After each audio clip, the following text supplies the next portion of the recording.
le tronçon Avepozo-Anéro, bientôt réhabilité. Les différents partenaires étaient sur le chantier ce matin, conduits par le Premier ministre. Les ouvrages prendront en compte la côte togolaise le long du tronçon. La côte togolaise est exposée au risque d'érosion. Le marché de fournitures électriques ouvert désormais entre le Bénin et le Togo. D'autres producteurs peuvent donc entrer en jeu. La CEB n'a plus le monopole. Les députés togolais ont voté ce matin en plénière la loi qui ouvre donc le marché. Enfin, Mon futur, mon choix, la BD vient de paraître, un ouvrage d'une 50aine de pages consacré aux enfants, à leurs droits, un document de sensibilisation lancé ce vendredi dans la foulée de la célébration, quoiqu'en différé de la journée de l'enfant africain. Voilà, madame, monsieur, le sommaire, bienvenue et bonsoir à tous. Et d'abord, ces messages de félicitations au courrier des pères du chef de l'État. Message adressé tout d'abord à son Excellence Monsieur Felipe Nyusi, président de la République du Mozambique. Le Mozambique qui s'apprête à commémorer l'anniversaire de sa fête nationale. Le président Faure Gnassingbé exprime donc son entière disponibilité à œuvrer de concert avec le président mozambicain au renforcement des liens d'amitié, de coopération et de solidarité qui existent si heureusement entre les deux peuples dans l'intérêt bien compris des populations togolaises et mozambicaines. Deuxième message de félicitations, là aussi adressé cette fois-ci à son Excellence, la présidente de la République de Madagascar, qui s'apprête à commémorer aussi dans l'allégresse l'anniversaire de sa fête nationale.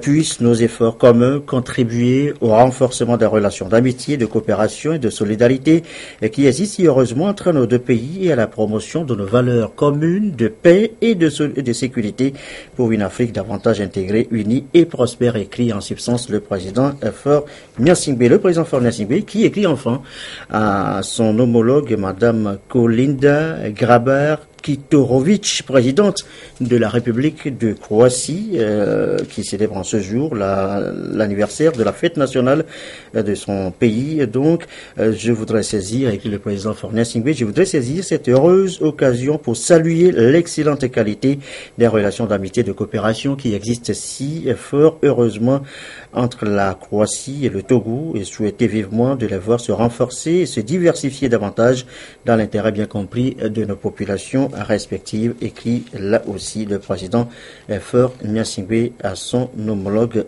croate. Alors maintenant, nous l'annoncions à titre tout à l'heure sur la route Avepozo-Anéro, 30 km de tronçon sur le corridor Abidjan-Lagos, bientôt complètement remis à neuf avec des ouvrages connexes. Les travaux prendront en compte la côte togolaise le long du tronçon. Les différents partenaires étaient sur place ce matin. Une évaluation du chantier en présence du Premier ministre. Augustin Kossi, Pierre Tsoukou. Le point kilométrique zéro du tronçon Avepozo-Anéro commence à partir d'ici. Il s'étend sur environ 30 km. Une section qui constitue le manquant de la partie togolaise du corridor Abidjan-Lagos. Elle fait l'objet d'une visite des bailleurs de fonds dans le cadre du projet de sa réhabilitation. Une visite de terrain conduite par le Premier ministre Selom Komi Klassou. Le projet va consister essentiellement à l'élargissement de la voie, à des travaux d'aménagement connexes et à la mise en œuvre des mesures de facilitation du trafic. Au niveau des travaux routiers, ce qui est prévu, c'est d'aménager et d'élargir la section Avepozo-Anéro en 2x2 voies avec des bandes latérales de part et d'autre de la chaussée, avec interplein central et avec une structure de chaussée beaucoup plus consistante que ce que vous avez actuellement. Donc ce qui est prévu, c'est de faire une chaussée en 2x2 voies de 9 mètres de part et d'autre, aussi bien en agglomération qu'en rase campagne. La partie togolaise du corridor Abidjan-Lagos s'étend d'Aflao à Sanvikondi. Elle est classée route nationale numéro 2 du Togo. Située à 135 mètres de la mer, elle est la troisième après l'engloutissement des deux premières par l'érosion côtière due à l'avancée de la mer. Un phénomène criard qui nécessite des actions de grande envergure. Le projet couvre aussi la réalisation des ouvrages de protection de la côte togolaise, notamment des épis le long du littoral. Le projet va s'exécuter sur un tronçon de 13 km, donc qui va juste après le port, donc le village de Katanga, jusqu'à Godjomé, à ce niveau. Donc il y aura une série d'ouvrages qui seront construits et au total nous avons 28 ouvrages, donc 28 épis. Donc les épis sont des ouvrages en enrochement, donc c'est les enrochements que nous avons choisis qui seront placés perpendiculaires à la côte. Étant donné que sur la côte togolaise, la houle qui arrive est oblique à la côte. Donc, ce qui fait que quand les vagues frappent la côte, il y a un courant littoral qui est né. Et ce courant transporte beaucoup de sédiments, donc environ 1 million de mètres cubes par an. Donc, les ouvrages tels que prévus, perpendiculaires à la côte, vont permettre de stabiliser, ou bien de casser ce courant littoral qui va de l'ouest vers l'est, donc du Ghana vers le Bénin. Donc ici, nous sommes sur le site de Devikopé, qui est ici, sur le site de Devikopé, et sur ce site, il y aura des épis qui seront prévus. En dehors de ces ouvrages, pour pouvoir stabiliser durablement la côte, il est prévu faire un rechargement en sable. Les deux projets sont en cours d'instruction auprès des bailleurs et sont soumis à un programme de financement évalué à hauteur de 96 milliards de francs CFA. Lorsque nous avons reçu la requête du gouvernement, nous sommes partis vers les autres bailleurs de fonds donc pour pouvoir agir ensemble pour pouvoir réhabiliter et la route et également apporter une première solution à l'érosion côtière. Pour le plan de financement, nous avons le montant du projet c'est de 147 millions d'euros, à peu près 96,5 milliards. Et là, la BAD, donc à travers le Fonds africain de développement, va contribuer pour 21,55 milliards, environ 32,85 millions d'euros. L'Union européenne, donc avec un don, la BAD, je précise que c'est un prêt, donc l'Union européenne avec un don qui va quand même pouvoir bonifier donc, le prêt de la BAD. Donc l'Union européenne va contribuer pour 20 millions d'euros. Ensuite, nous avons la Banque européenne d'investissement également. Voilà, l'Union européenne toujours, qui est quand même le plus grand contributeur avec 50 millions d'euros, environ 32,8 milliards de francs CFA. Nous avons le Fonds mondial pour l'environnement. Donc, comme vous le savez, ce Fonds mondial pour l'environnement est là pour lutter contre le changement climatique. Donc, ils sont également avec nous, avec un montant d'à peu près 8 millions d'euros, donc 5 milliards. Nous avons l'IEMOA. L'IEMOA va contribuer surtout pour le volet facilitation des transports. La réhabilitation et la modernisation du corridor Abidjan-Lagos sont en effet des priorités pour le Togo pour faciliter l'intégration sous-régionale. Cette politique novatrice du gouvernement est réitérée ici par le Premier ministre qui salue l'engagement des partenaires. Depuis quelques années, notre pays est menacé, tout comme la plupart des pays côtiers du monde, sous l'effet conjugué du réchauffement climatique, mais également sous l'emprise d'un certain nombre de paramètres d'ordre naturel, mais endogène. Donc, et les partenaires et nous-mêmes, nous sommes venus voir le projet qui est conçu, dans quel délai ça peut se réaliser, avec quel coût et quels sont les partenaires qui interviennent dans le financement. Et c'est réjouissant de constater que tous les partenaires du projet ont pris la mesure et que sous peu, les travaux vont commencer pour régler le problème, du moins atténuer le problème de l'érosion côtière, mais également voir la réhabilitation de la voie entre le port et la frontière Ilankondi et Sanvikondi. La vision du chef de l'État, qui est de ne pas seulement se concentrer sur la réhabilitation de la voie, mais également de prendre en compte la protection de la côte, est une vision partagée par tous les partenaires. Sinon, l'actuelle voie est la troisième. Deux sont déjà dans la mer. À quoi ça servirait de réhabiliter cette troisième voie si le problème d'érosion qui a emporté déjà deux premières routes n'est pas réglé? Donc la troisième, si elle seule est réhabilitée, ne va pas tenir le coup. Donc il faut faire un investissement judicieux qui est de régler aussi le problème de l'érosion côtière, donc de soulager les populations riveraines et de réhabiliter la voie pour faciliter la fluidité et aller vers l'intégration réelle des peuples dans l'espace UEMOA et CEDEAO. Le projet est à sa première phase et sera évalué dans les mois prochains. Il est prévu également un poste de contrôle juste à poser à Sanvikondi. Le Togo y contribue à plus d'1 milliard de francs CFA.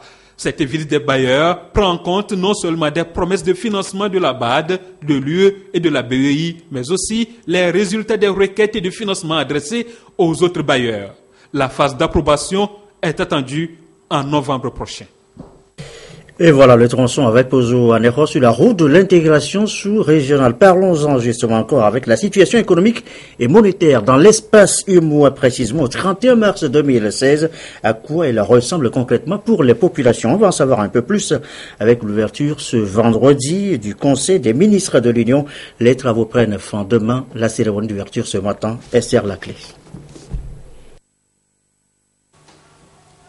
Légère hausse de l'économie mondiale avec un taux de croissance de 3,2% contre 3,1% en 2015. L'Union économique et monétaire ouest-africaine a, elle, enregistré un taux de croissance de 7% contre 6,4% en 2014. Des performances à maintenir pour l'amélioration de la situation sociopolitique et économique dans l'espace communautaire. Le rapport sur le tableau économique et monétaire de l'UEMOA au 31 mars 2016 a réuni à Lomé les ministres des 8 pays membres. Notre Conseil prendra appui sur les analyses pertinentes contenues dans ce rapport sur l'évolution récente et les perspectives économiques de l'Union pour décider, le cas échéant, des mesures et réformes à mettre en œuvre dans le but de consolider les acquis et d'accélérer le rythme de progression de l'activité économique dans la zone. Des dossiers soumis par la Banque centrale pour décision seront également analysés en vue de leur actualisation pour un meilleur renforcement du système bancaire de l'Union. Il s'agit de 2 projets de loi uniformes relatifs, l'un à la répression du faux monnayage et l'autre au crédit bail dans l'UEMOA, d'un document cadre de politique et de stratégie régionale d'inclusion financière, d'un dispositif prudentiel et d'une décision relative à la supervision sur base consolidée des établissements de crédit et compagnies financières de l'UEMOA, ainsi que du renouvellement des mandats des représentants des États au sein du comité de stabilité financière dans l'UEMOA. Cette réunion se déroule au lendemain de la session extraordinaire de la conférence des chefs d'État et de gouvernement de l'Union qui s'est tenue à Dakar le 5 juin dernier. Les conclusions de cette dernière rencontre ont engagé l'Union dans une dynamique de rationalisation de ses organes, ce qui a motivé cette rencontre de 2 jours à Lomé. Nous vous l'annoncions en titre fini, donc le monopole de la CEB, la compagnie n'est plus seule désormais productrice de l'électricité pour le Togo, le Bénin. Le marché vient d'être ouvert à d'autres producteurs. Décision des députés togolais réunis ce vendredi en plénière. Le compte rendu de séance Emmanuel Adjaglo, Medina Salami.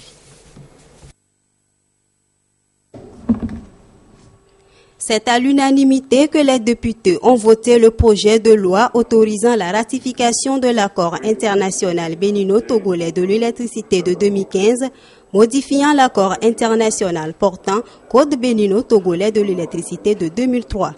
La communauté électrique du Bénin, CEB, fruit de la mutualisation des ressources dans les domaines de la production, du transport, de l'importation et de l'exportation de l'énergie électrique au Togo et au Bénin, ne satisfait plus les besoins des populations, malgré le monopole dont elle jouit. Au regard de la place qu'occupe l'énergie électrique dans le développement de toute nation, le gouvernement suit très tôt engagé des réflexions et pris des initiatives innovantes pour relever les défis liés à la problématique de l'accès à l'énergie et à doter le pays aussi bien des tests réglementaires que des structures adéquates pour une gestion saine et efficace du secteur. L'acte que vous venez de poser permet à la CEB d'adapter et d'harmoniser ses activités aux obligations souscrites par les deux États dans le cadre de l'UMOA et de la CEDEAO. En votant la loi qui leur était soumise ce jour pour examen, les députés ont ainsi apporté leur appui à ces réformes. L'électricité joue un rôle central dans notre vie, que ce soit à la maison ou au travail. Plus particulièrement, l'accès à l'électricité est une condition indispensable pour le développement économique et social de tous les pays. En Afrique, ce sont 80% de la population rurale, soit quelques 600 millions de vies humaines qui n'ont pas accès à l'électricité, avec des conséquences sanitaires et environnementales dramatiques. Face à ce tableau pas du tout reluisant, s'agissant de notre continent, notre pays, le Togo et le Bénin, ont décidé de mutualiser leurs ressources afin d'y trouver des solutions, d'où le code bénino-togolais de l'électricité ayant donné naissance à la CEB qui ne répond plus aux nouvelles exigences des deux pays. Cette entente entre le Togo et le Bénin est la preuve que notre pays, soucieux d'avoir les meilleures relations de coopération possibles avec ses voisins, ne ménage aucun effort pour renforcer l'intégration sous-régionale. Avec l'ouverture du marché du sous-secteur de l'électricité, le Togo et le Bénin espèrent assurer un meilleur approvisionnement de leurs populations respectives en électricité. Les députés qui se réunissent à nouveau lundi prochain, 27 et mardi 28 juin 2016 à 9h au Palais des Congrès, toujours au siège de l'Assemblée nationale. Ce sera pour les 13e et 14e séances plénières de la première session ordinaire de l'année. La suite est cette interrogation: en quoi consiste le schéma directeur d'aménagement et d'urbanisme du Togo, objet depuis quelques jours déjà d'explications. Le ministre Assessenu parcourt tout le Togo à la rencontre des populations. L'étape ce soir de défaler avec Nestor Mouzou. Dans sa tournée à la rencontre des populations des 12 nouvelles agglomérations dont les schémas directeurs ont été adoptés, le ministre de l'Urbanisme, de l'Habitat et du Cadre de vie est arrivé à Défalé dans la préfecture de Doufelgou. Ici comme ailleurs, le ministre et son équipe ont dévoilé les grands axes contenus dans les schémas directeurs d'aménagement et d'urbanisation. Depuis que nous avons eu cette information après le Conseil des ministres, Défalé a jubilé. Mais un silence a régné, nous disions, ou bien c'était une flatterie. Mais aujourd'hui, nous sommes confirmés que vraiment, Défalé, tous les efforts que nos cadres et nous-mêmes nous fournissons, ces efforts ont abouti et nous sommes très fiers et nous tirons chapeau au président Faure. Les schémas directeurs sont des outils conçus pour un développement harmonieux. Ils tiennent compte de plusieurs paramètres, notamment la croissance de la population, la mobilité des personnes et des biens, les équipements et infrastructures à mettre en place et de la préservation de l'environnement. Des agglomérations qui ont des populations de plus de 5000 habitants bénéficient de ces schémas directeurs. Alors, après cette adoption, il y aura la phase suivante qui consiste en l'implantation de ce schéma directeur. Et vous convenez avec nous que toute décision vient de la base.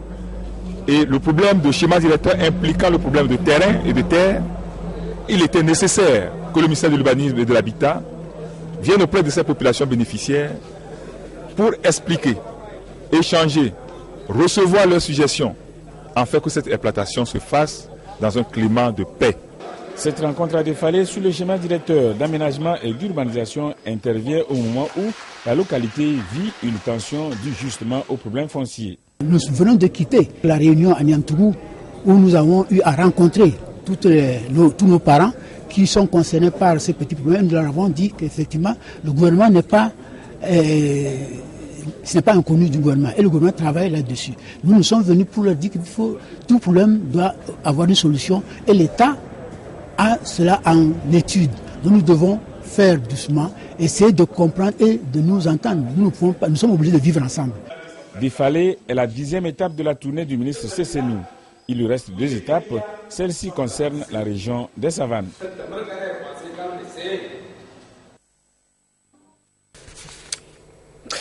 Ça devait être le 16 juin dernier, mais c'est seulement aujourd'hui qu'on en parle, la journée de l'enfant africain. C'est la 26e édition. Et cette année, la réflexion est menée autour du thème conflits et crises en Afrique, protégeant les droits de tous les enfants. Un cri d'alerte bien réel face au contexte socio-politique de nombre de pays africains. Aujourd'hui, nous reviendrons sur le sujet dans les prochaines éditions. Et dans la foulée, le code de l'enfant et des personnes, il met l'accent, vous le savez, sur l'équité, l'égalité genre.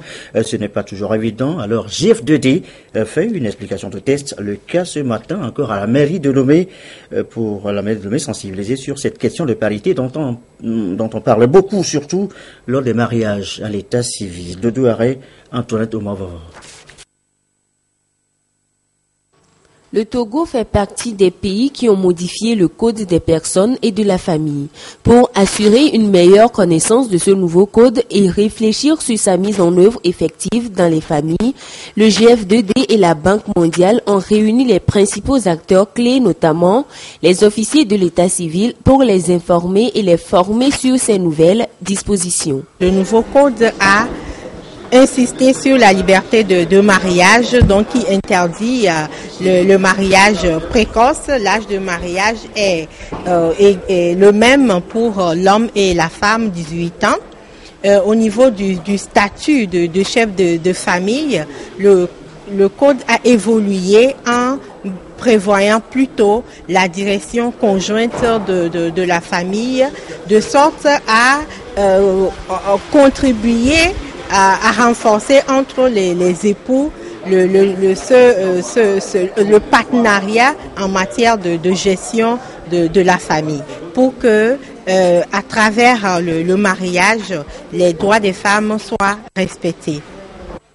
Cette initiative vient appuyer et élargir la vision du gouvernement en quête de l'équilibre social, de l'autonomisation de la femme et de l'épanouissement des familles. C'est ce qui témoigne ce partenariat entre le GF2D et la Banque mondiale. C'est une opportunité pour appuyer les efforts du gouvernement pour diffuser justement les amendements du code et pour s'assurer que les personnes responsables pour disons la mise en œuvre ou l'application de ce nouveau code soient informés sur les applications, en particulier dans le cas des mariages.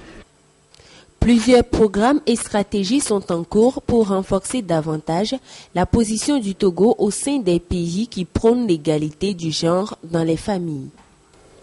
Dans le reste de l'actualité, cette rencontre sur le système statistique national, c'était en milieu de semaine, le compte-rendu avec Chassim Nabaga.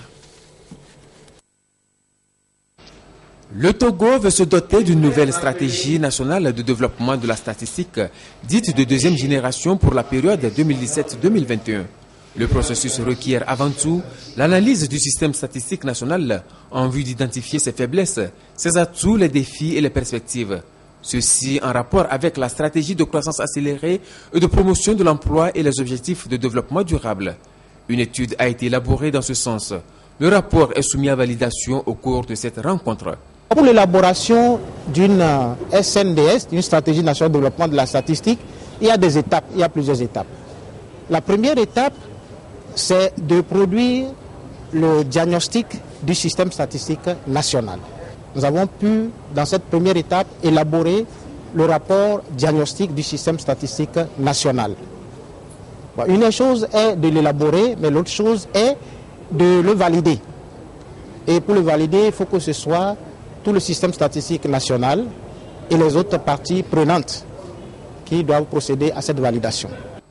Il est essentiellement question au cours des travaux de discuter et d'amender les différentes parties du document, notamment le bilan de la mise en œuvre des programmes de développement statistique de 2009 à 2015, le diagnostic du système statistique national, ses performances et les principaux défis.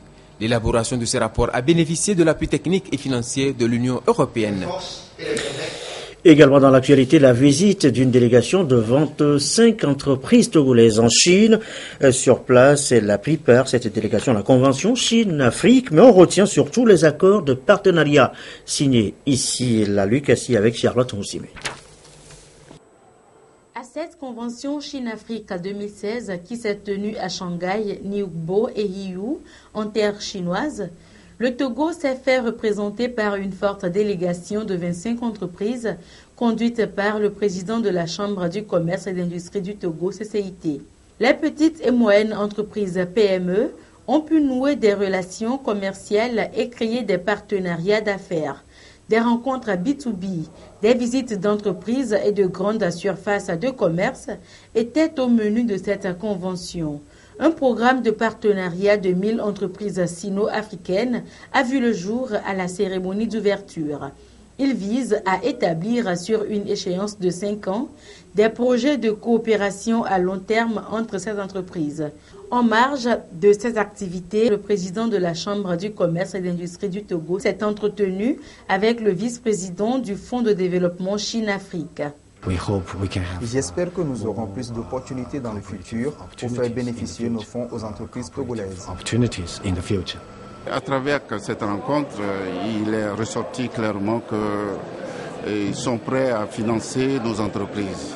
Et dans quel secteur? Dans le secteur de l'industrie et de l'agriculture. La CCIT a signé un protocole de partenariat avec la société Xingtang Uzalong Asset Management Limited, spécialisée dans le e-commerce.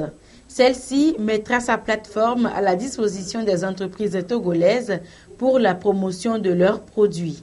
Les entreprises chinoises ont été très réceptives et comprennent mieux aujourd'hui le marché africain. L'organisation même de la convention depuis ce matin et jusqu'à 7 heures, ce n'est pas du tout repos, mais c'est très instructif. La délégation togolaise s'est rendue à Ningbo où se tenait la 15e foire internationale de Chine pour y découvrir les opportunités commerciales. En somme, 400 entreprises chinoises et 60 africaines ont pris part à ce rendez-vous d'échange commercial initié par la société Relicom en partenariat avec l'Alliance mondiale des PME et soutenu par les 3 villes hôtes. Et culture, le fonds d'aide à la culture, c'est bien parti pour l'édition 2016. Des explications ont été largement fournies aujourd'hui lors d'une rencontre inter-acteurs culturels concernés. Robert Pontobé avec Esther Laclé. C'est une nouvelle aventure d'un an pour le Fonds d'aide à la culture dans la promotion de la culture togolaise après celle de 2015. Cette rencontre à laquelle ont pris part des artistes chanteurs, plasticiens, cinéastes et écrivains et les premiers responsables du FAC vise à présenter la feuille de route des activités inscrites au programme de l'année 2016. Entre autres innovations, nous nous sommes dit que pour la qualité des œuvres éditées, par exemple, en matière littéraire, il faut que tout porteur d'un manuscrit passe nécessairement par une maison d'édition. Et c'est la maison d'édition qui certifie que le manuscrit est bon, il est pertinent, il mérite d'être édité au profit des lecteurs togolais. Il en est de même pour la production des œuvres musicales. Au démarrage du FAC en 2013 jusqu'à ce jour, de nombreux projets culturels ont été financés. 354 projets sur 853 soumis ont été subventionnés à hauteur de 787 500 000 francs CFA. Pendant 3 ans, le FAC a impacté positivement la culture togolaise. Nous avons profité de cette rencontre pour rappeler aux porteurs de projets, pour rappeler aux artistes ce que le fonds d'aide a apporté comme une plus-value en matière culturelle. Nous leur avons cité quelques exemples de films en matière cinématographique qui ont fait l'objet d'accompagnement par le fonds d'aide et qui ont connu du succès. Le domaine des arts plastiques. Là, il y a une école qui a été accompagnée et qui a formé pas mal d'artistes. Toujours avec le Fonds d'aide à la culture, les artistes disposent désormais d'une maison dénommée Maison des artistes. Le tout couronné par le vote le 14 juin 2016 par l'Assemblée nationale du statut de l'artiste togolais en vue de mieux réglementer le secteur. Enfin, Mon futur, mon choix, eh bien, c'est le titre d'une BD, bande dessinée sortie sur le droit des enfants. On en parlait tantôt avec la journée de l'enfant africain. Cette bande dessinée d'une 50aine de pages s'inscrit dans le thème de l'année Lucassi et serre la clé. Une nouvelle entrée dans les rayons littéraires togolais. Mon futur, mon choix. Une bande dessinée éducative d'une 50aine de pages, pensée et réalisée par la société civile togolaise, soutenue financièrement et techniquement par l'ambassade des États-Unis au Togo. L'histoire racontée à travers des images retrace la vie des jeunes dans les villages et villes, puis promeut le droit des enfants. Il y a beaucoup de sujets comme le viol, les droits des handicapés, les actes criminels contre les adolescents, la violence contre les adolescents. Il y a des sujets tragiques. Il y a eu 7 ministères du gouvernement qui ont participé avec 13 organisations non gouvernementales. Et pour nous, ça, c'est une chose très positive de voir cette collaboration entre le secteur public et le secteur privé. Cet ouvrage d'inclusion sociale et d'épanouissement de tous les citoyens est un outil supplémentaire de sensibilisation à grande échelle sur les violences en milieu scolaire, le droit des personnes en situation de handicap et les droits égaux.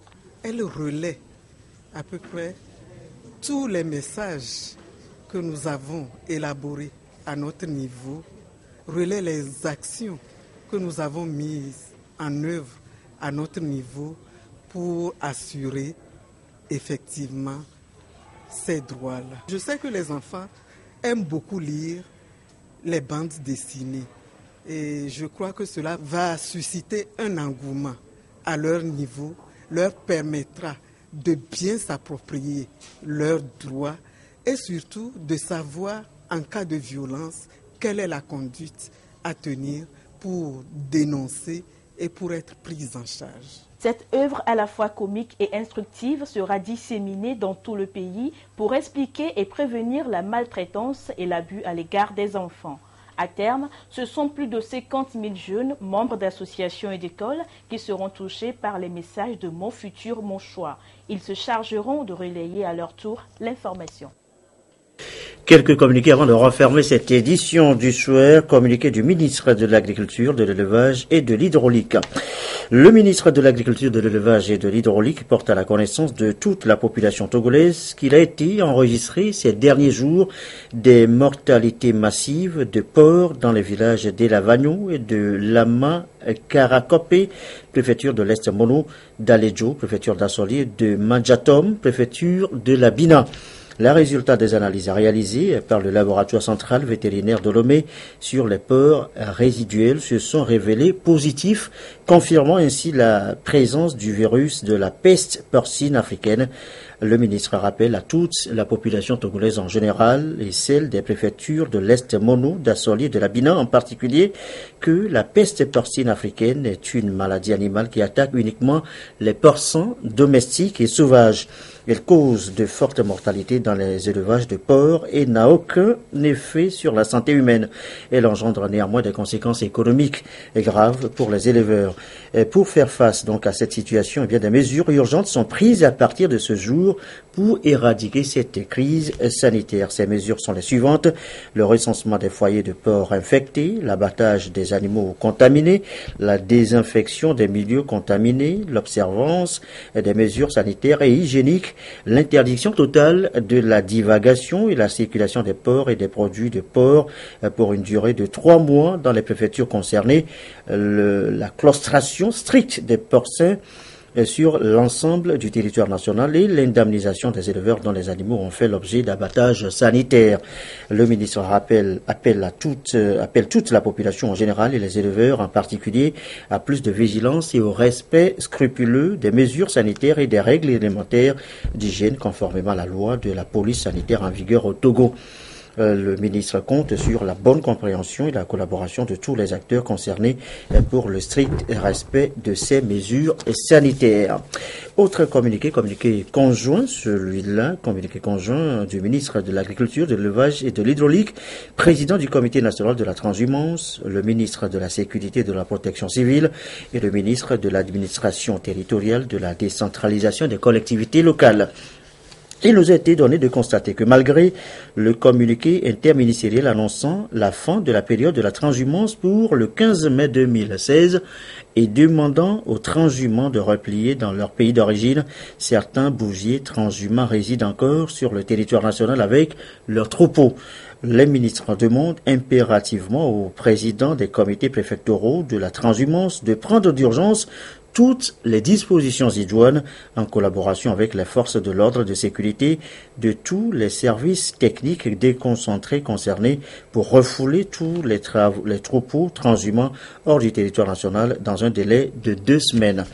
Tous ceux qui tenteront de passer outre cette disposition de refoulement des troupeaux transhumants dans leur pays de provenance s'exposent au même titre que leurs complices à la rigueur de la loi. Les ministres comptent sur le civisme et la collaboration de tous les acteurs ainsi que de toutes les populations rurales pour la réussite de cette opération. Enfin, dans le cadre de la mise en œuvre du porte-monnaie électronique des agriculteurs AgriPME pour la gestion de la subvention du gouvernement sur les achats d'engrais, 150 000 agriculteurs vulnérables ont été identifiés pour le compte de la campagne agricole 2016-2017. En vue de bénéficier de la subvention de la campagne agricole 2016-2017, tous les agriculteurs vulnérables enregistrés et qui disposent de numéros de téléphone Move ou Togocel sont priés de garder allumé leur téléphone portable afin de recevoir les messages d'activation et les notifications de subventions prévues à cet effet. Par ailleurs, il est porté à la connaissance de tous ceux qui ne se sont pas encore enregistrés de le faire dans les meilleurs délais auprès de leur comité villageois de développement CVD ou dans les magasins de Casia. Voilà donc pour les communiqués et notre rendez-vous ce soir à suivre à tout à l'heure à partir de 21h, l'émission au cœur de la nation avec comme thème central aujourd'hui les TIC qui s'invitent donc dans cette émission. Anita Tigakou sera avec ses invités pour vous en parler. Fin de cette édition du soir, je vous souhaite un excellent début de week-end et une belle soirée.